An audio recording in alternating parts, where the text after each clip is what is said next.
ਹੁਣ 27 ਸਤੰਬਰ ਦੇ ਵਿਧਾਨ ਸਭਾ ਸੈਸ਼ਨ ਨੂੰ ਲੈ ਕੇ ਸ਼ੁਰੂ ਹੋਈ ਤਕਰਾਰ। ਰਾਜਪਾਲ ਨੇ ਸਰਕਾਰ ਤੋਂ ਮੰਗੀ ਸੈਸ਼ਨ ਦੀ ਬਿਜ਼ਨਸ ਡਿਟੇਲ। ਪਹਿਲਾ 22 ਸਤੰਬਰ ਨੂੰ ਬੁਲਾਇਆ ਗਿਆ ਸੈਸ਼ਨ ਰੱਦ ਕਰ ਚੁੱਕੇ ਨੇ ਗਵਰਨਰ। ਰਾਜਪਾਲ ਦੇ ਵੱਲੋਂ ਸੈਸ਼ਨ ਦਾ ਵੇਰਵਾ ਮੰਗੇ ਜਾਣ ਤੇ ਮੁੱਖ ਮੰਤਰੀ ਨੇ ਜਤਾਇਆ ਇਤਰਾਜ਼। ਕਿਹਾ ਸੈਸ਼ਨ ਸੱਦਣ ਤੋਂ ਪਹਿਲਾਂ ਰਾਜਪਾਲ ਦੀ ਮਨਜ਼ੂਰੀ ਮਹਿਜ਼ ਫਾਰਮੈਲਿਟੀ। ਅਗਲਾ ਗਵਰਨਰ ਕਹੇਗਾ ਭਾਸ਼ਣ ਵੀ ਪ੍ਰਵਾਨ ਕਰਾਓ, ਹੱਦ ਹੀ ਹੋ ਗਈ।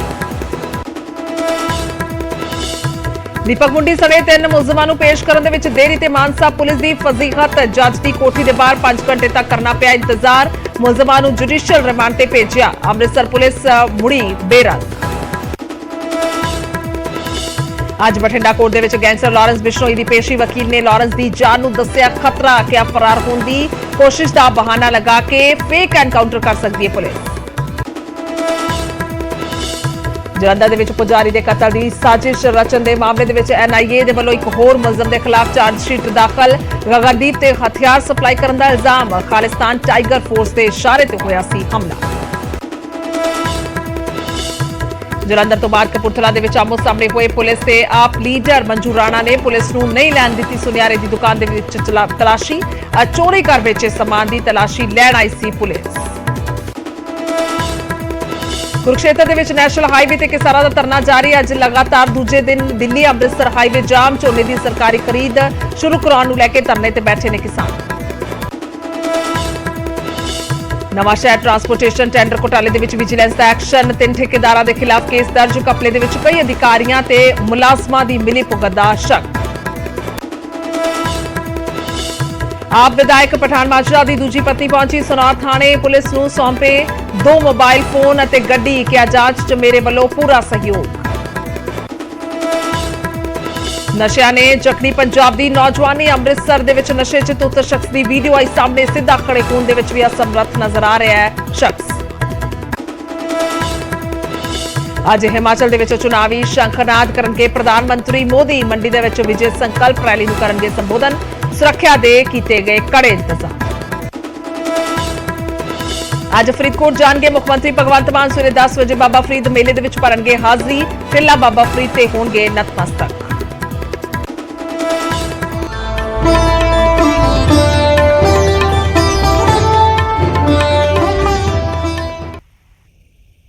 ਸਤਿ ਸ਼੍ਰੀ ਅਕਾਲ। ਸਮੇਂ ਦੇ ਬੁਲੇਟਿਨ 'ਚ ਸਵਾਗਤ ਹੈ। ਮੈਂ ਤੁਹਾਡੇ ਨਾਲ ਗੁਰਜੋਤ ਸੰਧੂ। ਖਬਰਾਂ ਦੀ ਸ਼ੁਰੂਆਤ ਸਭ ਤੋਂ ਪਹਿਲਾਂ ਕਰਦੇ ਹਾਂ ਮਾਨਸਾ ਤੋਂ। ਜਾਂ ਕਹਿ ਲਈਏ ਕਿ ਮੁਲਜ਼ਮਾਂ ਨੂੰ ਪੇਸ਼ ਕਰਨ ਦੇ ਵਿੱਚ ਦੇਰੀ ਤੇ ਮਾਨਸਾ ਪੁਲਿਸ ਦੀ ਫਜ਼ੀਹਤ ਤੋਂ। ਸੋ ਪੇਸ਼ੀ ਨੂੰ ਲੈ ਕੇ ਹਾਈ ਵੋਲਟੇਜ ਡਰਾਮਾ ਕਹਿ ਸਕਦੇ ਹਾਂ। ਜੱਜ ਦੀ ਕੋਠੀ ਦੇ ਅੱਗੇ ਦੱਸੀ ਕਿ 5 ਘੰਟੇ ਤੱਕ ਮਾਨਸਾ ਪੁਲਿਸ ਖੜੀ ਰਹੀ। ਮੁਲਜ਼ਮਾਂ ਨੂੰ 3 ਘੰਟੇ ਦੇਰੀ ਦੇ ਨਾਲ ਪੇਸ਼ ਕਰਨ ਦੇ ਲਈ ਲਿਆਂਦਾ ਗਿਆ। ਮੁਲਜ਼ਮਾਂ ਨੂੰ ਪੇਸ਼ ਕਰਨ ਦੇ ਵਿੱਚ ਦੱਸੀ ਕਿ ਦੇਰੀ ਤੇ ਪੁਲਿਸ ਦੀ ਫਜ਼ੀਹਤ ਹੋਈ ਹੈ। ਤਾਂ ਜੱਜ ਦੀ ਕੋਠੀ ਦੇ ਅੱਗੇ 5 ਘੰਟੇ ਤੱਕ ਪੁਲਿਸ ਖੜੀ ਰਹੀ ਹੈ। ਔਰ ਤਸਵੀਰਾਂ ਵੀ ਤੁਹਾਨੂੰ ਦਿਖਾ ਰਹੇ ਹਾਂ। ਉਹ ਤਸਵੀਰਾਂ ਜਿਹੜੀਆਂ ਨੇ ਉਹ ਵੀ ਸਾਹਮਣੇ ਆ ਗਈਆਂ ਨੇ। ਮੁਲਜ਼ਮਾਂ ਨੂੰ 3 ਘੰਟੇ ਦੀ ਦੇਰੀ ਦੇ ਨਾਲ ਪੁਲਿਸ ਜਿਹੜੀ ਹੈ ਉਹ ਲੈ ਕੇ ਆਈ ਹੈ। ਦੀਪਕ ਮੁੰਡੀ ਦੇ ਸਣੇ 3 ਮੁਲਜ਼ਮਾਂ ਦੀ ਪੇਸ਼ੀ ਦੇ ਦੌਰਾਨ ਇਹ ਸਾਰਾ ਵਿਵਾਦ ਹੋਇਆ। ਤਸਵੀਰ ਵੇਖ ਸਕਦੇ ਹੋ ਤਾਂ ਕਿਤੇ ਨਾ ਕਿਤੇ ਬਹੁਤ ਵੱਡੇ ਸਵਾਲ ਵੀ ਨੇ। ਸਿਕਿਉਰਿਟੀ ਨੂੰ ਲੈ ਕੇ ਲੈਪਸ ਵੀ ਹੋ ਸਕਦੇ ਸੀ। ਕਿਤੇ ਨਾ ਕਿਤੇ ਕੋਈ ਨਾ ਕੋਈ ਮਸਲਾ ਵੀ ਹੋ ਸਕਦਾ ਸੀ ਕਿਉਂਕਿ ਲੰਮਾ ਸਮਾਂ ਇੱਥੇ ਇੰਤਜ਼ਾਰ ਕਰਨਾ ਪਿਆ। ਕਪਿਲ ਪੰਡਤ ਤਸਵੀਰ ਦੇ ਵਿੱਚ ਨਜ਼ਰ ਆ ਰਿਹਾ। ਦੀਪਕ ਮੁੰਡੀ ਤਸਵੀਰ ਦੇ ਵਿੱਚ ਨਜ਼ਰ ਆ ਰਿਹਾ। ਰਜਿੰਦਰ ਜੋਕਰ ਨਜ਼ਰ ਆ ਰਿਹਾ। ਜੱਜ ਦੀ ਕੋਠੀ ਦੇ ਬਾਹਰ ਪੁਲਿਸ ਖੜੀ ਹੈ। ਜੋ ਤਸਵੀਰਾਂ ਸੀ ਤੁਹਾਨੂੰ ਦਿਖਾ ਰਹੇ ਹਾਂ। ਮਾਨਸਾ ਤੋਂ ਤਸਵੀਰਾਂ ਸਾਹਮਣੇ ਆਈਆਂ ਨੇ। 2 ਵਜੇ ਦੀ ਦੱਸਦੀ ਕਿ ਪੇਸ਼ੀ ਦਾ ਸਮਾਂ ਸੀ ਪਰ ਸ਼ਾਮ ਨੂੰ 5 ਵਜੇ ਤੋਂ ਬਾਅਦ ਪੁਲਿਸ ਪਹੁੰਚੀ ਹੈ। ਤਾਂ ਇਹ ਤਸਵੀਰਾਂ ਦੇ ਵਿੱਚ ਕਹਿ ਸਕਦੇ ਹਾਂ ਕਿ ਥੋੜਾ ਹਨੇਰਾ ਵੀ ਨਜ਼ਰ ਆ ਰਿਹਾ ਹੈ। ਸਾਫ਼ ਤੌਰ ਤੇ ਤਸਵੀਰਾਂ ਜ਼ਾਹਿਰ ਨੇ ਕਿ ਕਿਸ ਤਰ੍ਹਾਂ ਦੇ ਨਾਲ ਇਹ ਵੇਟ ਕੀਤਾ ਗਿਆ, ਇੰਤਜ਼ਾਰ ਕੀਤਾ ਗਿਆ। ਪੁਲਿਸ ਦੇ ਵੱਲੋਂ ਇੰਤਜ਼ਾਰ ਕੀਤਾ ਗਿਆ ਜਿਸ ਤੇ ਜੱਜ ਨੇ ਪੇਸ਼ੀ ਦੇ ਲਈ ਇੰਤਜ਼ਾਰ ਕਰਵਾਇਆ ਹੈ। ਜੱਜ ਦਲਜੀਤ ਕੌਰ ਨੇ ਦੱਸੀ ਕਿ SSP ਮਾਨਸਾ ਨੂੰ ਸੰਮਣ ਵੀ ਜਾਰੀ ਕੀਤਾ। ਇਹ ਵੀ ਸੂਤਰਾਂ ਦੇ ਮੁਤਾਬਿਕ ਜਾਣਕਾਰੀ ਹੈ। ਬਲਦੇਵ ਸ਼ਰਮਾ ਨੇ ਸਾਡੇ ਨਾਲ ਫੋਨ ਲਾਈਨ ਤੇ ਮਾਨਸਾ ਤੋਂ। ਬਲਦੇਵ, ਕੀ ਕੁਝ ਜਾਣਕਾਰੀ? ਸਭ ਤੋਂ ਪਹਿਲਾਂ ਸਾਰਾ ਮਾਮਲਾ ਇਹ ਸਮਝਣਾ ਚਾਹਾਂਗੇ ਕਿਸ ਤਰ੍ਹਾਂ ਦੇ ਨਾਲ ਪੁਲਿਸ ਨੂੰ ਇੰਤਜ਼ਾਰ ਕਰਨਾ ਪਿਆ ਔਰ ਕੀ ਕੁਝ ਹੋਇਆ। ਜੀ ਗੁਰਜੋਤ, ਦੱਸਣਾ ਚਾਹਾਂਗਾ ਕਿ ਸਿੱਧੂ ਮੂਸੇਵਾਲਾ ਕਤਲ ਮਾਮਲੇ ਦੇ ਵਿੱਚ 4 ਦੋਸ਼ੀਆਂ ਨੂੰ ਅੱਜ ਕੱਲ੍ਹ ਦੀ ਅਦਾਲਤ ਦੇ ਵਿੱਚ ਪੇਸ਼ ਕਰਨਾ ਸੀ। ਹਾਲਾਂਕਿ ਪੁਲਿਸ ਨੇ ਸਵੇਰ 10 ਵਜੇ ਇਹਨਾਂ ਦਾ ਮੈਡੀਕਲ ਕਰਾ ਲਿਆ ਸੀ ਪਰ ਮਾਨਸਾ ਦੇ ਵਿੱਚ 2 ਧਰਨੇ ਆ ਜਿਹੜੇ ਸ਼ਾਮ ਤੱਕ ਚੱਲਦੇ ਰਹੇ, ਜਿਸ ਕਰਕੇ ਪੁਲਿਸ ਹੈ ਜਿਹੜੀ ਮੁਲਜ਼ਮਾਂ ਨੂੰ ਅਦਾਲਤ 'ਚ ਪੇਸ਼ ਕਰਨ ਦੇ ਵਿੱਚ ਦੇਰੀ ਹੋ ਗਈ। 4:45 ਦੇ ਕਰੀਬ ਮੁਲਜ਼ਮਾਂ ਨੂੰ ਲੈ ਕੇ ਜਿਵੇਂ ਹੀ ਅਦਾਲਤ ਪੁਲਿਸ ਪਹੁੰਚਦੀ ਹੈ ਤਾਂ ਜੱਜ ਨੇ ਜਿਹੜੇ ਦਲਜੀਤ ਕੌਰ ਉਹਨਾਂ ਨੇ ਕਿਹਾ ਕਿ ਪਹਿਲਾਂ ਹੀ ਦੱਸ ਚੁੱਕੇ ਆ ਕਿ 5 ਵਜੇ ਤੋਂ ਬਾਅਦ ਉਹਨਾਂ ਨੇ ਕੋਈ ਵੀ ਮੁਲਜ਼ਮ ਦੀ ਜਿਹੜੀ ਹੈ ਉਹ ਸੁਣਵਾਈ ਨਹੀਂ ਕਰਨੀ। ਇਸ ਕਰਕੇ ਰਾਤ ਦੇ 10 ਵਜੇ ਤੱਕ ਪੁਲਿਸ ਹੈ ਜਿਹੜੇ ਮੁਲਜ਼ਮਾਂ ਨੂੰ ਲੈ ਕੇ ਉਹਨਾਂ ਦੀ ਕੋਠੀ ਅੱਗੇ ਖੜੀ ਰਹੀ, ਪਰ ਉਹਨਾਂ ਦੀ ਸੁਣਵਾਈ ਹੈ ਜਿਹੜੀ ਨਹੀਂ ਹੋਈ। ਫਿਰ ਕਿਤੇ ਉੱਚ ਅਧਿਕਾਰੀਆਂ ਦੇ ਦਖਲ ਤੋਂ ਬਾਅਦ ਉਹਨਾਂ ਨੂੰ ਚਾਰੇ ਮੁਲਜ਼ਮਾਂ ਨੂੰ ਜੇਲ੍ਹ ਭੇਜ ਦਿੱਤਾ ਗਿਆ। ਹਾਲਾਂਕਿ ਅੰਮ੍ਰਿਤਸਰ ਪੁਲਿਸ ਉਹਨਾਂ ਦੀ ਰਿਮਾਂਡ ਲੈਣ ਵਾਸਤੇ ਪਹੁੰਚੀ ਹੋਈ ਸੀ ਜੀ, ਤੇ ਜੱਜ ਸਾਹਿਬ ਨੇ ਖਪਾ ਹੋ ਕੇ ਉਹਨਾਂ ਨੂੰ ਵੀ ਹੈ ਜਿਹੜਾ ਉਹਨਾਂ ਦਾ ਰਿਮਾਂਡ ਨਹੀਂ ਦਿੱਤਾ। ਸੂਤਰਾਂ ਤੋਂ ਪਤਾ ਲੱਗਿਆ ਕਿ ਸੀਨੀਅਰ ਅਧਿਕਾਰੀਆਂ ਦੀ ਜਵਾਬ ਤਲਬੀ ਇਸ ਮਾਮਲੇ ਨੂੰ ਲੈ ਕੇ ਕੀਤੀ ਗਈ ਹੈ ਕਿ ਪੁਲਿਸ ਹਰ ਵਾਰ ਰਾਤ ਨੂੰ ਮੁਲਜ਼ਮਾਂ ਨੂੰ ਲੈ ਕੇ ਕਿਉਂ ਪਹੁੰਚਦੀ ਹੈ, ਕਿਉਂਕਿ ਸਿੱਧੂ ਮੂਸੇਵਾਲਾ ਕਤਲ ਮਾਮਲੇ ਦੇ ਵਿੱਚ ਦੇਖਿਆ ਗਿਆ ਕਿ ਰਾਤ ਨੂੰ ਹੀ ਮੁਲਜ਼ਮਾਂ ਨੂੰ ਪੇਸ਼ ਕੀਤਾ ਜਾਂਦਾ ਸੀ, ਜਿਸ ਤੋਂ ਬਾਅਦ ਅਦਾਲਤ ਨੇ ਫਟਕਾਰ ਲਾਈ ਸੀ ਤੇ ਇਹ ਮਾਮਲਾ ਜਿਹੜਾ ਘਟ ਗਿਆ ਸੀ। ਕੱਲ ਫੇਰ ਇਹ ਹਾਈ ਵੋਲਟੇਜ ਡਰਾਮਾ ਜਿਹੜਾ ਦੇਖਣ ਨੂੰ ਮਿਲਿਆ ਤੇ ਹੁਣ ਉੱਚ ਅਧਿਕਾਰੀਆਂ ਨੂੰ ਅਦਾਲਤ ਨੇ ਜਿਹੜਾ ਸ਼ਿਕਾਇਤ ਕਰਕੇ ਇਹ ਪੁੱਛਿਆ ਕਿ ਆਖਰ ਇਹਨਾਂ ਦੇਰੀ ਦੇ ਵਿੱਚ ਅਦਾਲਤ ਨੂੰ ਹਰਾਸਮੈਂਟ ਕਿਉਂ ਕੀਤੀ ਰਿਹਾ ਤੇ ਹੁਣ ਅਧਿਕਾਰੀ ਕੀ ਜਵਾਬ ਦਿੰਦੇ ਆ ਇਹ ਉਹਨਾਂ ਤੇ ਨਿਰਭਰ। ਜੀ, ਇੱਕ ਵਾਰ ਕਲੀਅਰ ਕਰਨਾ ਚਾਹਾਂਗੇ ਬਲਦੇਵ, ਸੁਰੱਖਿਆ ਨੂੰ ਲੈ ਕੇ ਇੱਕ ਤਾਂ ਬਹੁਤ ਵੱਡੇ ਸਵਾਲ ਨੇ, ਦੂਜਾ ਵੀ ਜਾਣਕਾਰੀ ਚਾਹਾਂਗੇ। ਤੁਸੀਂ ਦੱਸਿਆ ਕਿ ਰਿਮਾਂਡ ਨਹੀਂ ਦਿੱਤਾ ਗਿਆ, ਜੇਲ੍ਹ ਭੇਜਿਆ ਗਿਆ ਹੈ, ਕੀ ਅੱਗੇ ਰਿਮਾਂਡ ਨਹੀਂ ਦਿੱਤਾ ਗਿਆ ਨਾ ਮੁਲਜ਼ਮਾਂ ਦਾ? ਦੇਖੋ, ਮੁਲਜ਼ਮਾਂ ਨੂੰ ਜੇਲ੍ਹ ਭੇਜ ਦਿੱਤਾ ਗਿਆ 6 ਅਕਤੂਬਰ ਤੱਕ। ਹਾਲਾਂਕਿ ਅੰਮ੍ਰਿਤਸਰ ਪੁਲਿਸ ਪੰਦੋਵਾਲੀਆ ਕੇਸ ਦੇ ਵਿੱਚ ਇਹਨਾਂ ਦਾ ਰਿਮਾਂਡ ਲੈਣਾ ਚਾਹੁੰਦੀ ਸੀ, ਪਰ ਅਦਾਲਤ ਦੇ ਸੂਤਰਾਂ ਤੋਂ ਪਤਾ ਲੱਗਿਆ ਕਿ ਕੁਝ ਕਾਗਜ਼ਾਂ ਵਿੱਚ ਤਕਨੀਕੀ ਨੁਕਸ ਹੋਣ ਕਰਕੇ ਉਹਨਾਂ ਨੂੰ ਰਿਮਾਂਡ ਹੈ ਜਿਹੜਾ ਨਹੀਂ ਮਿਲਿਆ। ਇਸ ਕਰਕੇ ਸਾਰੇ ਜਿਹੜੇ ਮੁਲਜ਼ਮ ਹੈ ਉਹ ਜੇਲ੍ਹ ਚਲੇ ਗਏ ਤੇ ਪੁਲਿਸ ਨੂੰ ਜਿਹੜਾ ਰਿਮਾਂਡ ਹੈ ਨਹੀਂ ਮਿਲਿਆ। ਜੀ, ਸੋ ਬਿਲਕੁਲ ਬਹੁਤ ਵੱਡੇ ਸਵਾਲ ਨੇ। ਬਲਦੇਵ, ਬਣੇ ਰਹੋ ਸਾਡੇ ਨਾਲ ਕਿਉਂਕਿ ਵੱਡਾ ਮਸਲਾ ਹੈ। ਹਾਲਾਂਕਿ ਤੁਸੀਂ ਦੱਸ ਰਹੇ ਹੋ ਕਿ ਕੀ ਕੁਝ ਹੋਇਆ, ਸਾਰਾ 10 ਵਜੇ ਤੱਕ ਇੰਤਜ਼ਾਰ ਕਰਨਾ ਪਿਆ ਹੈ। ਮਨੋਜ ਰਾਠੀ ਵੀ ਨੇ ਸਾਡੇ ਨਾਲ, ਮੇਰੇ ਸਹਿਯੋਗੀ, ਜ਼ਿਆਦਾ ਜਾਣਕਾਰੀ ਲਈ। ਮਨੋਜ, ਵੱਡਾ ਮਸਲਾ ਹੈ ਸਿੱਧੂ ਮੂਸੇਵਾਲਾ ਕਤਲकांड ਦੇ ਵਿੱਚ ਜਿੰਨੇ ਵੀ ਹੁਣ ਤੱਕ ਲੋਕ ਸ਼ਾਮਿਲ ਨੇ ਤਾਂ ਸਭ ਦੀ ਸੁਰੱਖਿਆ ਨੂੰ ਲੈ ਕੇ ਬਹੁਤ ਵੱਡੇ ਸਵਾਲ ਉੱਠਦੇ ਰਹੇ ਨੇ। ਇੱਕ ਦੂਜੇ ਦੀ ਗੈਂਗ ਜਿਹੜੀ ਹੈ ਲਗਾਤਾਰ ਧਮਕੀਆਂ ਦੇ ਰਹੀ ਹੈ, ਤਾਂ ਇੰਨੇ ਘੰਟੇ ਇੰਤਜ਼ਾਰ ਕਰਨਾ ਕਹਿ ਸਕਦੇ ਆ ਕਿ ਖਤਰੇ ਤੋਂ ਖਾਲੀ ਨਹੀਂ ਸੀ। ਹਾਲਾਂਕਿ ਅਦਾਲਤ ਨੇ ਵੀ ਜਵਾਬ ਮੰਗਿਆ, ਉਸ ਦੇ ਮਾਮਲੇ ਵਿੱਚ ਵੀ ਜਾਣਕਾਰੀਆਂ ਜਿਹੜੀਆਂ ਨੇ ਉਹ ਆ ਰਹੀਆਂ ਨੇ ਕਿ ਅਧਿਕਾਰੀ ਜਿਹੜੇ ਨੇ ਇੱਥੇ ਜਵਾਬ ਦੇ ਰਹੇ ਨੇ, ਪਰ ਇਹ ਇੱਕ ਵੱਡਾ ਮਸਲਾ ਸੀ ਸੁਰੱਖਿਆ ਦਾ। ਦੇਖੋ ਗੁਰਜੋਤ, ਇਹਦੇ ਵਿੱਚ ਸੁਰੱਖਿਆ ਨੂੰ ਲੈ ਕੇ ਨਹੀਂ, ਇਹਦੇ ਵਿੱਚ ਪੁਲਿਸ ਤੇ ਜਵਾਬਦੇਹੀ ਜਿਹੜੀ ਹੈ ਉਹ ਮੰਗੀ ਗਈ ਹੈ ਕੋਰਟ ਵੱਲੋਂ, ਕਿਉਂਕਿ ਇੱਕ ਕੋਰਟ ਦਾ ਟਾਈਮ ਹੁੰਦਾ ਹੈ ਜਿਹਦੇ ਵਿੱਚ ਵੀ ਕੋਰਟ ਜਦ ਕਹਿੰਦਾ ਹੈ ਕਿ ਇਹਨਾਂ ਨੂੰ ਇੰਨੇ ਵਜੇ ਪੇਸ਼ ਕਰਨਾ ਹੈ ਤਾਂ ਤੁਹਾਨੂੰ ਪੇਸ਼ ਕਰਨਾ ਪਏਗਾ।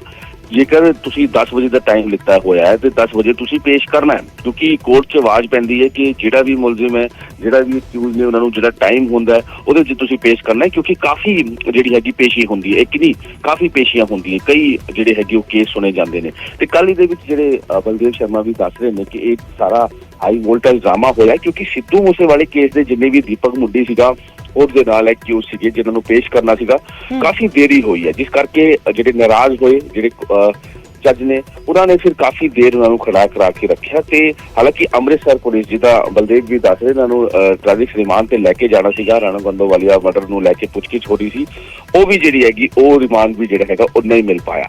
ਜਿਸ ਕਰਕੇ ਹਾਲਾਂਕਿ ਹੁਣ ਜਿਹੜੇ ਸੋਰਸਿਸ ਦੱਸ ਰਹੇ ਨੇ ਕਿ ਜਿਹੜੇ ਸੀਨੀਅਰ ਆਫੀਸਰਸ ਨੇ ਮਾਨਸਾ ਦੇ ਉਹਨਾਂ ਨੂੰ ਸੰਮਨ ਵੀ ਕੀਤਾ ਗਿਆ ਹੈ, ਸੰਮਨ ਵੀ ਕਰਕੇ ਪੁੱਛਿਆ ਗਿਆ ਹੈ ਕਿ ਆਖਿਰ ਇਹਨਾਂ ਦੀ ਪੇਸ਼ੀ 'ਚ ਦੇਰੀ ਕਿਉਂ ਕੀਤੀ ਗਈ ਹੈ, ਇਹਨਾਂ ਨੂੰ ਪੇਸ਼ ਦੇਰ 'ਚ ਕਿਉਂ ਕੀਤਾ ਗਿਆ ਹੈ। ਸਵਾਲ ਕਈ ਖੜੇ ਨੇ। ਹਾਲਾਂਕਿ ਇਹ ਜ਼ਰੂਰ ਕਹਿੰਦੇ ਨਜ਼ਰ ਆ ਰਹੇ ਨੇ ਕਿ ਧਰਨੇ ਪ੍ਰਦਰਸ਼ਨ ਸੀਗੇ, ਲੇਕਿਨ ਇੱਕ ਪ੍ਰੋਟੋਕਾਲ ਹੁੰਦਾ, ਪ੍ਰੋਟੋਕਾਲ ਕਿਉਂ ਨਹੀਂ ਤੁਸੀਂ ਫੋਲੋ ਕੀਤਾ ਗਿਆ। ਜਿਹੜੇ ਵੀ ਅਕਿਊਜ਼ ਸੀਗੇ ਦੀਪਕ ਮੁੰਡੇ ਦੇ ਨਾਲ ਹੋਰ ਵੀ ਨਾਲ ਸੀਗੇ ਜਿਹੜੇ ਅਕਿਊਜ਼, ਉਹਨਾਂ ਨੂੰ ਟਾਈਮ ਤੇ ਪੇਸ਼ ਕਿਉਂ ਨਹੀਂ ਕੀਤਾ ਗਿਆ, ਇਹ ਬਹੁਤ ਵੱਡਾ ਸਵਾਲ ਹੈ। ਜਿਹੜੀ ਵੀ ਤੁਸੀਂ ਜਿਹੜੀ ਚੀਜ਼ਾਂ ਹੁੰਦੀਆਂ ਜਿਹੜੀ ਇਹਦੇ ਵਿੱਚ ਜੋੜੀ ਬਹੁਤ ਸਾਰੀ ਜਿਹੜੀ ਇਹਦੇ ਵਿੱਚ ਹੁੰਦੀ ਹੈ ਕਿ ਆਖਿਰ ਤੁਸੀਂ ਪ੍ਰੋਟੋਕਾਲ ਫੋਲੋ ਕਿਉਂ ਨਹੀਂ ਕੀਤਾ। 10 ਵਜੇ ਦਾ ਟਾਈਮ ਹੁੰਦਾ ਹੈ, 10 ਵਜੇ ਤੋਂ ਇੱਕ ਘੰਟਾ ਲੇਟ ਹੋ ਸਕਦੇ ਆ, ਉਹਦੇ ਵਿੱਚ ਤੁਸੀਂ ਕਹਿ ਸਕਦੇ ਹੋ 2 ਘੰਟੇ ਲੇਟ ਹੋ ਸਕਦੇ ਆ, ਲੇਕਿਨ 10 ਵਜੇ ਤੋਂ ਲੈ ਕੇ ਤੁਸੀਂ ਸ਼ਾਮ ਜਿਹਨੂੰ ਉੱਥੇ ਪੇਸ਼ ਕਰ ਰਹੇ ਹੋ ਤਾਂ ਉਹ ਕਾਫੀ ਜਿਹੜੀ ਹੈਗੀ ਉਹ ਚੀਜ਼ਾਂ ਦੇਖਣ ਨੂੰ ਮਿਲੀ, ਕਈ ਹਾਈ ਵੋਲਟੇਜ ਡਰਾਮਾ ਵੇਖਣ ਨੂੰ ਮਿਲਿਆ। ਤੇ ਇਹਦੇ ਵਿੱਚ ਹੁਣ ਸਮਨ ਜਿਹੜਾ ਹੈਗਾ ਉਹ ਵੀ ਕੀਤਾ ਗਿਆ, ਜਿਹੜੇ ਪੁਲਿਸ ਸੋਰਸਿਸ ਸਾਨੂੰ ਜਾਣਕਾਰੀ ਦੇ ਰਹੇ ਆ, ਬਲਦੇਵ ਵੀ ਜਿਹੜੀ ਜਾਣਕਾਰੀ ਦੇ ਰਹੇ ਕਿ ਸਮਨ ਕਰਕੇ ਪੁੱਛਿਆ ਗਿਆ ਕਿ ਆਖਿਰ ਇਹਦੇ ਵਿੱਚ ਲੇਟ ਕਿਉਂ ਕੀਤਾ ਗਿਆ। ਠੀਕ ਹੈ, ਬਲਦੇਵ ਵੀ ਦੱਸ ਰਹੇ ਸੀ ਕਿ ਕਿਸ ਤਰ੍ਹਾਂ ਦੇ ਨਾਲ ਇਹ ਸਾਰਾ ਕੁਝ ਦੇਰੀ ਦੇ ਨਾਲ ਹੋਇਆ। ਹਾਲਾਂਕਿ ਇੱਕ ਵੱਡਾ ਕਾਰਨ ਦੱਸਿਆ ਜਾ ਰਿਹਾ ਧਰਨੇ ਪ੍ਰਦਰਸ਼ਨ 2 ਸੀਗੇ, ਇਸ ਕਰਕੇ ਦੇਰੀ ਹੋਈ ਹੈ। ਸ਼ੁਕਰੀਆ ਬਲਦੇਵ, ਤੁਹਾਡਾ ਵੀ ਧੰਨਵਾਦ ਹੈ तमाम ਜਾਣਕਾਰੀ ਲਈ, ਔਰ ਮਨੋਜ ਤੁਹਾਡਾ ਵੀ ਸ਼ੁਕਰੀਆ। ਤਾਂ ਐਸਐਸਪੀ ਮਾਨਸਾ ਨੂੰ ਵੀ ਸੰਮਨ ਜਾਰੀ ਹੋਇਆ ਤਾਂ ਹੁਣ ਜਵਾਬ ਤਲਬੀ ਹੋਏਗੀ, ਸੁਭਾਵਿਕ ਤੌਰ ਤੇ ਜਵਾਬ ਦੇਣਾ ਹੋਏਗਾ। ਹਾਲਾਂਕਿ ਕਾਰਨ ਪਹਿਲਾਂ ਹੀ ਦੱਸ ਚੁੱਕੇ ਨੇ, ਪਰ ਕਹਿ ਸਕਦੇ ਆ ਕਿ ਇੱਥੇ ਪੁਲਿਸ ਦੀ ਫਜ਼ੀਅਤ ਹੁੰਦੀ ਨਜ਼ਰ ਆਈ ਹੈ ਕਿਉਂਕਿ ਤਸਵੀਰਾਂ ਵੀ ਸਾਹਮਣੇ ਆਈਆਂ ਨੇ ਕਿਵੇਂ ਇੰਤਜ਼ਾਰ ਕਰਨਾ ਪਿਆ। ਅੱਗੇ ਵਧਦੇ ਹਾਂ ਤੇ ਗੈਂਗਸਟਰ ਲਾਰੈਂਸ ਬਿਸ਼ਨੋਈ ਦਾ ਜ਼ਿਕਰ ਕਰਾਂਗੇ, ਜਿਸ ਦੀ ਪੇਸ਼ੀ ਹੈ ਅੱਜ। ਲਾਰੈਂਸ ਨੂੰ ਦੱਸਿਆ ਕਿ ਬਠਿੰਡਾ ਕੋਰਟ ਦੇ ਵਿੱਚ ਪੇਸ਼ ਕੀਤਾ ਜਾਏਗਾ। ਅੱਜ 12 ਦਿਨਾਂ ਦਾ ਰਿਮਾਂਡ ਖਤਮ ਹੋ ਰਿਹਾ ਲਾਰੈਂਸ ਬਿਸ਼ਨੋਈ ਦਾ। ਲਾਰੈਂਸ ਦੇ ਵਕੀਲ ਵਿਸ਼ਾਲ ਚੋਪੜਾ ਦੇ ਵੱਲੋਂ ਸ਼ੱਕ ਜ਼ਾਹਿਰ ਕੀਤਾ ਗਿਆ, ਖਦਸ਼ਾ ਜ਼ਾਹਿਰ ਕੀਤਾ ਗਿਆ। ਬਠਿੰਡਾ ਕੋਰਟ ਦੇ ਵਿੱਚ ਦੱਸਿਆ ਕਿ ਲਾਰੈਂਸ ਨੂੰ ਪੇਸ਼ ਕੀਤਾ ਜਾਣਾ ਹੈ। ਲਾਰੈਂਸ ਬਿਸ਼ਨੋਈ ਦੇ ਵਕੀਲ ਦਾ ਵੱਡਾ ਦਾਅਵਾ ਹੈ, ਉਸ ਦਾ ਕਹਿਣਾ ਹੈ ਕਿ ਕਿਤੇ ਨਾ ਕਿਤੇ ਪੇਸ਼ੀ ਦੇ ਦੌਰਾਨ ਲਾਰੈਂਸ ਤੇ ਹਮਲਾ ਹੋ ਸਕਦਾ ਹੈ ਜਾਂ ਫਿਰ ਐਨਕਾਊਂਟਰ ਵੀ ਕੀਤਾ ਜਾ ਸਕਦਾ ਹੈ। ਇਹ ਵੀ ਕਿਤੇ ਨਾ ਕਿਤੇ ਖਦਸ਼ਾ ਜਤਾਇਆ ਜਾ ਰਿਹਾ ਹੈ, ਤਾਂ ਇੱਕ ਵੱਡਾ ਖਦਸ਼ਾ ਅਸੀਂ ਕਹਿ ਸਕਦੇ ਹਾਂ। ਲਾਰੈਂਸ ਦੇ ਵਕੀਲ ਨੇ ਵਿਸ਼ਾਲ ਚੋਪੜਾ, ਜਿਨ੍ਹਾਂ ਦਾ ਵੱਡਾ ਦਾਅਵਾ ਹੈ ਪੇਸ਼ੀ ਦੇ ਦੌਰਾਨ ਲਾਰੈਂਸ ਤੇ ਹਮਲਾ ਹੋ ਸਕਦਾ ਹੈ, ਸਾਨੂੰ ਲਾਰੈਂਸ ਤੇ ਹਮਲੇ ਦੀ ਇਨਪੁਟ ਹੈ। ਇਹ ਵੀ ਵਕੀਲ ਨੇ ਕਿਹਾ ਕਿ ਭੱਜਣ ਦਾ ਬਹਾਨਾ ਲਗਾ ਕੇ ਐਨਕਾਊਂਟਰ ਵੀ ਕੀਤਾ ਜਾ ਸਕਦਾ ਹੈ। ਤਾਂ ਲਾਰੈਂਸ ਬਿਸ਼ਨੋਈ ਲਗਾਤਾਰ ਸੁਰਖੀਆਂ ਦੇ ਵਿੱਚ, ਕਿਉਂਕਿ ਸਿੱਧੇ ਤੌਰ ਤੇ ਇੱਕ ਵੱਡਾ ਕਤਲकांड ਹੋਇਆ, ਸਿੱਧੂ ਮੂਸੇਵਾਲਾ ਦਾ ਕਤਲकांड ਹੋਇਆ, ਤਾਂ ਉਸ ਦੀ ਜ਼ਿੰਮੇਵਾਰੀ ਲਈ ਗਈ ਗੋਲਡੀ ਬਰਾੜ ਤੇ ਲਾਰੈਂਸ ਬਿਸ਼ਨੋਈ, ਦੋ ਮਾਸਟਰਮਾਈਂਡ ਨੇ ਜਿਨ੍ਹਾਂ ਦੇ ਵੱਲੋਂ ਸਾਰਾ ਕੁਝ ਪਲਾਨ ਕੀਤਾ ਗਿਆ, ਜੋ ਚਾਰਜਸ਼ੀਟ ਦੇ ਵਿੱਚ ਦਰਜ ਵੀ ਕੀਤਾ ਗਿਆ। ਜੋ ਚਾਰਜਸ਼ੀਟ ਦਾਖਲ ਕੀਤੀ ਗਈ ਸੀ ਉਸ ਦੇ ਵਿੱਚ ਜ਼ਾਹਿਰ ਵੀ ਕੀਤਾ ਗਿਆ। ਤਾਂ ਉਸ ਤੋਂ ਬਾਅਦ ਲਗਾਤਾਰ ਲਾਰੈਂਸ ਬਿਸ਼ਨੋਈ ਰਿਮਾਂਡ ਤੇ ਹੈ। ਵੱਖ-ਵੱਖ ਜ਼ਿਲ੍ਹਿਆਂ ਦੀ ਪੁਲਿਸ ਰਿਮਾਂਡ ਤੇ ਲੈ ਰਹੀ ਹੈ, ਕਿਉਂਕਿ ਦਿੱਲੀ ਦੀ ਤਿਹਾੜ ਜੇਲ੍ਹ ਤੋਂ ਲਿਆਂਦਾ ਗਿਆ, ਪਰ ਉੱਥੇ ਵੀ ਲਿਖਤੀ ਤੌਰ ਤੇ ਦਿੱਤਾ ਗਿਆ ਕਿ ਸੁਰੱਖਿਆ ਜਿਹੜੀ ਹੈ ਉਹ ਰਹੇਗੀ। मेरे क्लाइंट लॉरेंस बिश्नोई जो पिछले 13 जून से पंजाब पुलिस की कस्टडी में है और पिछले 12 दिन से पंजाब पुलिस ने बठिंडा की एक झूठी एफआईआर के अंदर में उनका रिमांड हासिल किया हुआ है, उनको लेके मेरे पास एक स्ट्रॉन्ग इंफॉर्मेशन इनपुट है कि पंजाब पुलिस एक कॉन्स्पिरेसी के तहत जब कल बठिंडा का रिमांड खत्म होने के बाद उनको कल 24 तारीख को बठिंडा कोर्ट में प्रोड्यूस करेगी, तो उनके साथ कोई ना कोई मिसहैपनिंग की जाएगी। पंजाब पुलिस एक कॉन्स्पिरेसी के तहत अपने ही आदमियों को वहां पे कुछ एजेंसी के लोगों के साथ में इन्वॉल्व करके ये दिखाने की कोशिश करेगी कि मेरे क्लाइंट लॉरेंस बिश्नोई ने कस्टडी से भागने की कोशिश की और उनका फेक एनकाउंटर किया जा सकता है। इसके अलावा वो सिक्योरिटी ब्रीच कर सकती है और राइवल गैंग्स को मौका दिया जा सकता है कि वो किसी तरीके से मेरे क्लाइंट लॉरेंस बिश्नोई पे हमला करके उसको जान से मार दें। पूरी पंजाब पुलिस को एक अवेयर करना चाहता हूं कि वो किसी प्रकार से इस बार के कोई भी एश्योरेंस को ब्रीच करने की कोशिश ना करे, नहीं तो उनको यहां पे कॉन्सिक्वेंसेस फेस करने पड़ेंगे। उनको इस बात का जवाब ऑनरेबल सुप्रीम कोर्ट के सामने 27 तारीख को देना पड़ेगा कि किस तरह से उनकी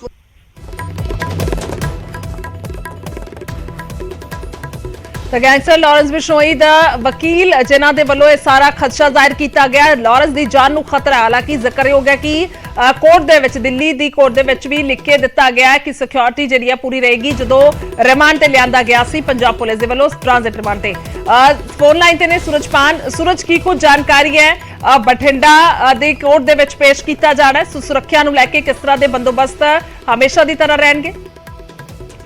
बिल्कुल सुरक्षा जी करड़ी कर दी गई है, क्योंकि जिस तरह लॉरेंस का वकील है जो खदशा जाहिर कर रहा है कि इसकी सुरक्षा को लेके सवाल खड़े कर रहे हैं कि कोई खतरा हो सकता है, थ्रेट हो सकती है, तां करके सुरक्षा पहलों के मुकाबले करड़ी होगी, पुलिस के अधिकारी भी कह रहे हैं। जो गल की जाए इस मामले की, यार 12 दिनों का रिमांड है जो इस गैंगस्टर का खत्म हो गया और लारैंस बिश्नोई को दोबारा तो बठिंडा की कोर्ट के पेश करना है, क्योंकि 12 दिन का रिमांड चल रहा सी। तुहाडे याद होएगा बठिंडा के एक कारोबारी तो करोड़ों रुपए की फिरौती मंगी गई सी। फिरौती ना देने ते घर दे विच पेट्रोल बंब सिੱਟੇ गए सी। उस तो बाद उसकी सीसीटीवी तस्वीरां भी सामने आईयां सीगीआं। उस मामले दे विच अज जिहड़ा रिमांड है वो लॉरेंस दा खत्म होना है ते उस तो बाद अगे किस तरह की कार्रवाई रहनी है वो देखनी दिलचस्प होगी। किन्ने बजे पेश किया जाना सूरज? देखो टाइम है जो 10 वजे के करीब दस्या जा रहा है। हालांकि जलंधर दे विच भी इन्हों पेश करना है, पहला जलंधर आते हैं या बठिंडा आते हैं, हजे इस गल ते सस्पेंस जरूर बने हुआ। उम्मीद यही कताई जा रही है कि 10-10:30 बजे के करीब कोर्ट दे विच लॉरेंस नूं बठिंडा दे विच पेश कर देना है। ठीक है, धन्यवाद है तमाम जानकारी दी। तो 10 बजे के करीब दसी जा रही है पेशी और एक खदशा जाहिर किया गया वकील दे वल्लों।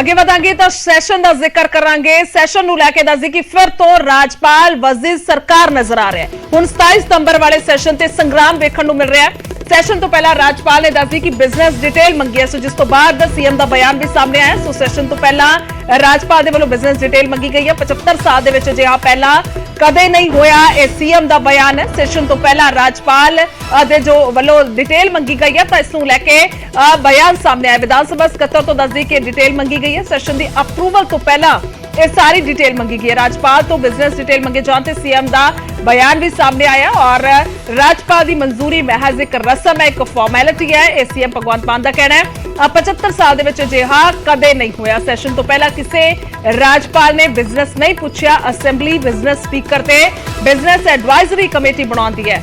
ਅਗਲਾ ਗਵਰਨਰ ਭਾਸ਼ਣ ਮਨਜ਼ੂਰ ਕਰਵਾਉਣ ਦੇ ਲਈ ਕਹੇਗਾ, ਇਹ ਵੀ ਉਹਨਾਂ ਨੇ ਕਿਹਾ। ਔਰ ਇਹ ਤਾਂ ਹੱਦ ਹੀ ਹੋ ਗਈ। ਸੋ ਸੀਐਮ ਦੇ ਵੱਲੋਂ ਇਹ ਕਿਹਾ ਗਿਆ, ਟਵੀਟ ਦੇ ਜ਼ਰੀਏ ਕਿਹਾ ਗਿਆ। ਟਵੀਟ ਜਿਹੜਾ ਹੈ ਉਹ ਕੀ ਕੁਝ ਲਿਖਿਆ ਗਿਆ ਉਹ ਵੀ ਦੱਸਦੇ ਹਾਂ। ਵਿਧਾਨ ਸਭਾ ਦੇ ਕਿਸੇ ਵੀ ਸੈਸ਼ਨ ਤੋਂ ਪਹਿਲਾਂ ਸਰਕਾਰ ਨੂੰ ਰਾਜਪਾਲ ਦੀ ਸਹਿਮਤੀ ਜਿਹੜੀ ਹੈ ਉਹ ਰਸਮੀ ਹੁੰਦੀ ਹੈ। 75 ਸਾਲਾਂ ਦੇ ਦੌਰਾਨ ਕਿਸੇ ਵੀ ਰਾਜਪਾਲ ਨੇ ਸਰਕਾਰ ਨੂੰ ਸੈਸ਼ਨ ਬੁਲਾਉਣ ਤੋਂ ਪਹਿਲਾਂ ਕਦੇ ਵੀ ਵਿਧਾਨਿਕ ਕਾਰੋਬਾਰ ਦੀ ਸੂਚੀ ਨਹੀਂ ਪੁੱਛੀ ਹੈ। ਇਹ ਫੈਸਲਾ BSC ਅਤੇ ਸਪੀਕਰ ਦੇ ਵੱਲੋਂ ਕੀਤਾ ਜਾਂਦਾ ਹੈ। ਅਗਲੀ ਸਰਕਾਰ ਸਾਰੇ ਭਾਸ਼ਣਾਂ ਦੀ ਪ੍ਰਵਾਨਗੀ ਵੀ ਰਾਜਪਾਲ ਤੋਂ ਲਿਆ ਕਰੇਗੀ। ਹੱਦ ਹੀ ਹੋ ਗਈ।